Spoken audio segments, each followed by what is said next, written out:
Alors les amis, j'espère que vous allez bien. Bienvenue dans cette nouvelle vidéo. Aujourd'hui, comme promis, on verra ensemble cette bourse d'études qui vous donne l'opportunité d'aller étudier en France à Sciences Po. Alors pour ceux qui n'ont pas encore entendu parler de Sciences Po, je vous conseille juste d'aller taper sur Google Sciences Po et vous verrez de quoi il s'agit. C'est l'une des grandes écoles situées en France de manière générale. Alors, cet établissement offre une bourse d'études là aux étudiants internationaux qui viendront étudier en leur sein pour l'année académique 2022, pour ne pas dire 2023-2024. Alors, le nom de la bourse est Emily Botmy Scholarship. De ce fait, je vous conseille de vous abonner si ce n'est pas encore fait à cette chaîne-ci, de liker la vidéo si ça vous intéresse, de commenter à la fin de la vidéo si vous avez des questions. Sur ce, on se dit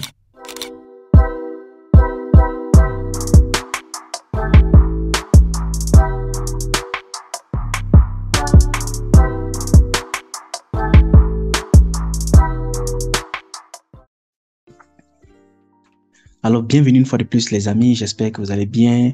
Comme toujours, nous verrons aujourd'hui cette bourse d'études qui est offerte pour ceux-là qui veulent faire un master, une licence, du moins une licence, un master ou un doctorat dans cette grande université en France. Alors, pour ceux-là qui ont toujours cherché d'aller étudier en France, voici une opportunité pour vous de saisir, de pouvoir en fait, aller étudier dans cette université sans toutefois perdre de temps. Je mettrai le lien de cette vidéo-ci en description de cette vidéo-ci. Alors, dans cette vidéo, nous allons voir de manière générale ce qu'il en est pour cette bourse d'études-là. Qu'est-ce que vous devez faire? Comment est-ce que vous devez soumettre votre candidature et quelles sont les différentes conditions nécessaires pour pouvoir postuler à cette bourse d'études? Je vous conseille donc de rester jusqu'à la fin de la vidéo. Alors, il y a une vidéo ici que vous pourriez regarder concernant les témoignages des anciens boursiers pour cette bourse-là. Alors, pour être éligible, il est d'abord à rappeler que cette bourse-là concerne ceux-là, je répète encore, qui veulent aller faire un bachelor degree, qui est l'équivalence d'une licence, un master ou un PhD.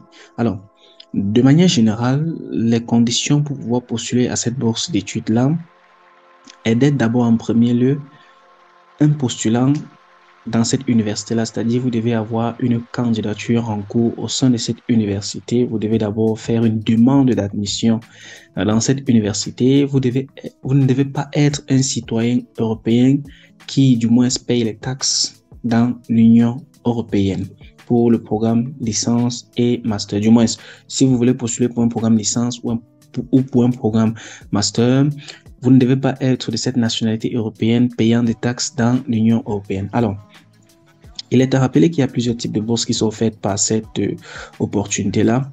Je vais vous laisser le temps de lire toutes ces différentes conditions-ci de manière générale. Le seul point à soulever ici, c'est que vous devez être un candidat brillant, c'est-à-dire vos notes précédentes. Si par exemple vous postulez pour un niveau licence, votre baccalauréat doit avoir une très bonne note. Si vous postulez pour un niveau master, votre baccalauréat, votre licence doit avoir, c'est-à-dire votre bachelor doit avoir un très bon GPA, une moyenne pondérée. Alors, si on essaie de descendre là, on va sauter juste toutes ces différentes parties-là. Je vais vous laisser le temps de pouvoir lire cela. Ce qu'il faut aussi rappeler, c'est que cette bourse-là n'est pas en quelque sorte chevauchée. C'est-à-dire, vous ne pouvez pas bénéficier de cette bourse d'études au même moment bénéficier aussi de la bourse Eiffel Scholarship, la bourse AEF Scholarship ou d'autres bourses en France.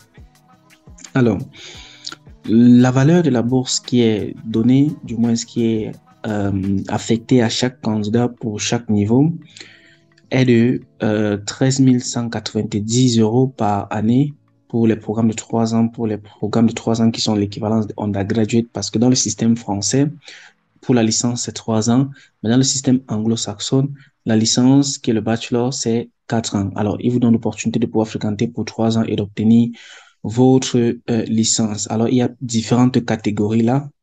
En fonction de votre candidature, vous aurez une certaine réduction sur les frais de scolarité ici là. Du moins, vous aurez une certaine somme, un certain montant à la fin de chaque mois, du moins à la fin de chaque année qui vous serait alloué. Alors, si on essaie de descendre, il y a des critères pour ceux-là qui peuvent toujours postuler. Il dit, if You do not validate your academic year, your scholarship will be lost. Donc, lorsque vous bénéficierez de cette bourse-là, assurez-vous de pouvoir valider toutes vos années. Du moins, si vous redoublez une année, vous perdez complètement la bourse d'études. Alors, pour ceux-là qui vont postuler pour un niveau master, il y a cette catégorie de grants d'allocation qui sera donnée par année de 12 200 euros pour 2 ans de master, parce que le master est de 2 ans, un master avec thèse.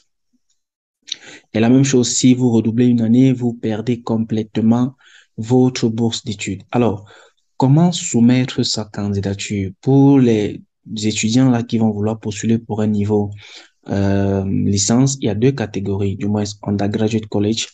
Il y a deux catégories. Vous devez d'abord, soit vous êtes dans la catégorie de foreign secondary school, c'est-à-dire vous êtes dans une école secondaire, vous venez d'une école secondaire qui n'est pas dans le système français. Généralement, la majorité des pays d'Afrique et de par le monde qui parlent français ont des lycées français. Donc, si vous venez hors d'un lycée français, vous pourriez directement postuler en soumettant, au même moment que vous soumettez votre candidature, dans cette université-là, vous devez remplir cette partie des financial information et signaler que vous postulez aussi pour la bourse offerte par Emily Botmai Scholarship. Alors, si maintenant vous postulez, du moins, vous avez fait un lycée français, un lycée dont vous avez obtenu un diplôme français, que ce soit dans votre pays, vous pouvez directement remplir le formulaire qui est ici et votre candidature sera traitée différemment. Alors, cette bourse d'études-ci est allouée à ceux-là qui ne peuvent pas fournir du moins une capacité financière pour pouvoir subvenir à leurs frais scolaires et à leurs frais besoins tout au long de cette formation. Ce qui fait que si vous avez la possibilité de prouver avec des documents, du moins ce qui justifie les revenus mensuels de votre famille pour ainsi justifier que vous n'êtes pas habilité à pouvoir suivre du moins le coût des frais de scolarité dans cette université, n'hésitez pas surtout de mettre tout certificat ou tout document qui pourrait favoriser votre candidature. Pour ceux du master, vous devez passer par le même principe et en postulant pour le master à Sciences Po, vous devez signaler dans la partie Financial Information que vous postulez pour la bourse Emily Botmai Scholarship. Alors, il pourrait aussi vous demander un test, du moins de langue, qui soit attaché à votre candidature. Cela dépendra du master, du moins du programme que vous postulez. Alors, en ce qui concerne les dates limites, les amis, pour ceux-là qui vont postuler pour un undergraduate, c'est-à-dire si vous avez fait un secondaire non français, c'est-à-dire qui n'appartient pas au gouvernement français, vous n'avez pas un diplôme français. Supposons par exemple que vous avez fait un lycée au Tchad qui appartient au gouvernement tchadien, vous avez un diplôme, un baccalauréat tchadien. Alors, la date limite pour vous est le 23 février 22 février 2023. Donc, vous avez encore assez de temps pour pouvoir construire bien votre dossier et soumettre cela. Pour ceux-là qui vont venir des lycées français, vous avez jusqu'au 10 avril 2023. Et pour ceux-là qui vont postuler pour un master, vous avez jusqu'au 30 novembre 2022. Donc, plus ou moins un mois pour pouvoir soumettre votre candidature. Alors, si vous avez des questions, vous pourriez peut-être voir cette partie des questions-ci qui va vous permettre de d'élucider votre candidature et de préparer un dossier assez solide pour soumettre à cette bourse d'études-là. Les amis, je mettrai le lien de cette vidéo-ci, du moins de ce site web-ci en description de la vidéo pour vous permettre de pouvoir parcourir le site et d'avoir assez d'informations concernant votre candidature pour cette bourse d'études. Je vous conseille dès lors de partager la vidéo si vous l'avez aimé, commenter si vous avez des questions, liker la vidéo, ne la gardez pas surtout pour vous. Sur ce, on se dit à la prochaine vidéo. Portez-vous excellemment très bien. Je suis Donald Christian. Ciao.